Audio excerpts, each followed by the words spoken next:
Nah, ibu ini biasa ya angkatan 80 ya. Kinerja itu akan lebih cepat pakai mesin ketik.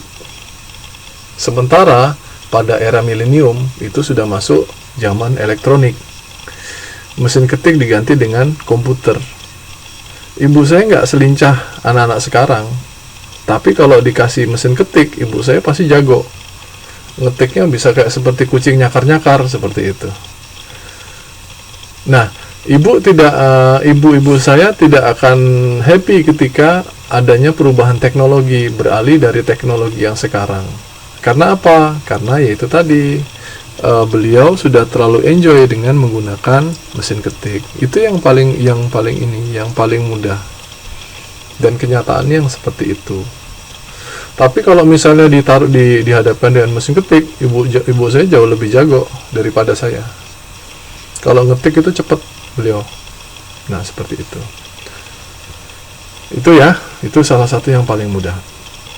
Nah, selanjutnya ada jenis-jenis perubahan. Ada perubahan radikal, perubahan yang menyeluruh dalam waktu yang bersamaan. Ada perubahan bertahap, perubahan yang tidak dilakukan secara serempak, namun sesuai dengan tingkat urgensinya. Nah, selanjutnya ada pengembangan organisasi. Pengembangan organisasi di sini, agen perubahan juga diharapkan dapat melakukan pengembangan organisasi, tetapi dengan melakukan kolaborasi. Ada beberapa nilai yang melandasi pengembangan organisasional, yaitu tanggapan pada orang lain, percaya dan dukungan, kesamaan kekuasaan, konfrontasi, yang terakhir partisipasi. Ini bagian dari pengembangan organisasi, dan ini sudah saudara-saudara temui di dalam organisasi yang saudara pada saat ini sedang berinteraksi. Tidak hanya di organisasi yang besar, tetapi ini juga sering ditemui di organisasi yang paling kecil. Seperti itu. Tanggapan orang lain. Untuk menjadi berkembang, pengembangan organisasi ini butuh tanggapan orang lain. Kalau kita mau maju, kita harus bisa menerima pendapat orang lain. Kita harus bisa menerima masukan orang lain. Seperti itu. Percaya dan dukungan itu penting. Kesamaan kekuasaan, konfrontasi sampai ke partisipasi, itu bagian dari pengembangan organisasi. Nah, selanjutnya ada teknik pengembangan organisasi. Tekniknya yang seperti apa? Di sini di dalam modul dijelaskan ada 6. Salah satunya adalah pelatihan sensitivitas, survei, ada konsultasi proses, ada membangun tim, ada pengembangan antar kelompok, dan pencarian agresif. Nah, ini merupakan bagian dari teknik pengembangan organisasi. Nah, sebentar, Mbak Tri Gustina Sari hadir nggak malam ini? Atau jangan-jangan sudah tidur?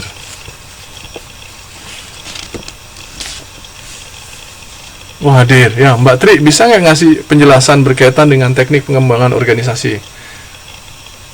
Oh, nggak bisa bersuara. Oke, ya nggak apa-apa.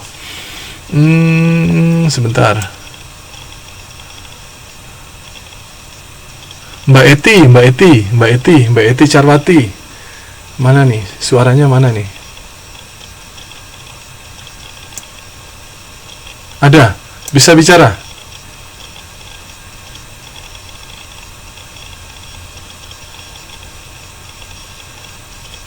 Bisa, Mbak? Oh, nggak jelas. Oke. Yaudah.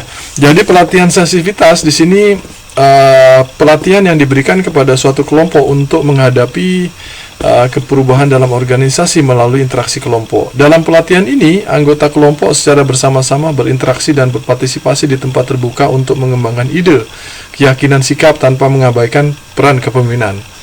Biasanya dalam organisasi-organisasi yang besar itu biasanya, atau tidak hanya besar, yang kecil itu butuh yang namanya pelatihan sensitivitas.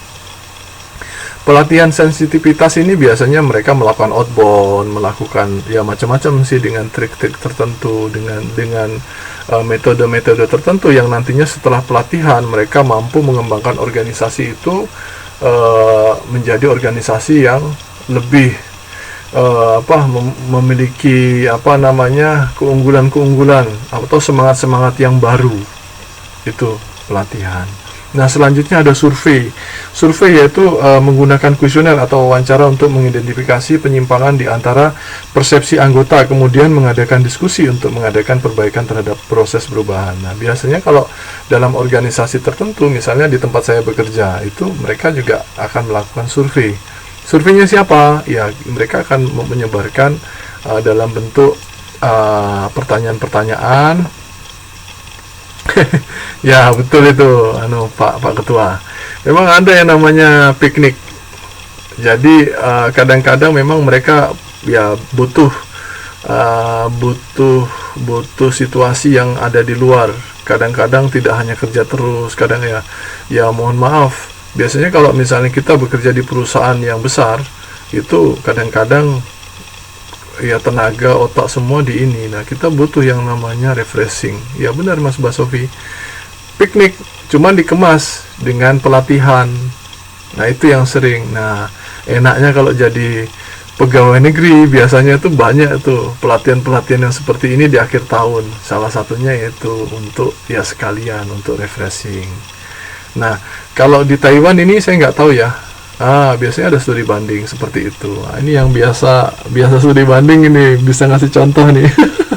Ya, itu ya. Saya pikir untuk teknik pengembangan organisasi ini nanti juga berkaitan dengan pembangun tim, pencarian apresiatif dan lain sebagainya, itu terangkum dalam teknik pengembangan organisasi. Nah, syarat kesiapan organisasi untuk berubah. 1, adanya keinginan untuk berubah.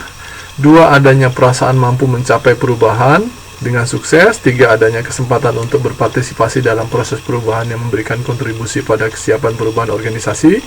Yang keempat, adanya persepsi karyawan terhadap kesempatan untuk perbaikan kompetensi staf, kualitas pelayanan, program perbaikan kualitas, ataupun hubungan staf organisasi. Nah, ini syarat kesiapan organisasi untuk berubah.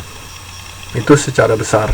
Tetapi dalam perjalanannya, suka tidak suka, kalau ingin melakukan perubahan, ya teman-teman sudah paham apa yang harus dilakukan. Nah, selanjutnya ada karakteristik organisasi kreatif. Nah, di sini ada menurut Cuming tahun 1965, di sini ada 8 karakteristik organisasi kreatif. Salah satunya yaitu formalisasi hubungan di antara berbagai posisi organisasi kecil. Yang kedua, ada perhatian dengan sesama terhadap spesifikasi tugas atau spesialisasi pekerjaan. Dan sampai yang ke-8 adalah penghargaan didasarkan pada penghargaan internal. Saya minta tolong sama Mbak Lina untuk menjelaskan karakteristik organisasi kreatif. Silakan Mbak Lina.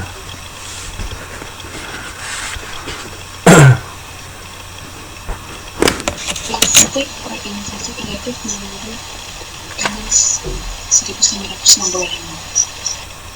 Yang pertama, formalisasi hubungan di antara berbagai posisi organisasional kecil. Jadi ini lebih pada fleksibilitas struktur dan berkurangnya sistem formal. Gitu. Yang kedua, perhatian dengan seksama terhadap spesifikasi tugas atau spesialisasi pekerjaan. Jadi lebih cenderung spesialisasi pada tugas-tugasnya dan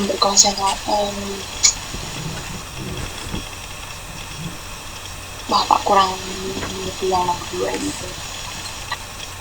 Lebih pada spesialisasi pekerjaannya, seperti itu ya. Dan yang ketiga, fleksibel dalam struktur pengaruh, kekuasaan, kewenangan atau jaringan kerja yang berorientasi pada tugas. Jadi antara pengaruh, kekuasaan dan kepemimpinan dalam struktur ini lebih fleksibel ya, lebih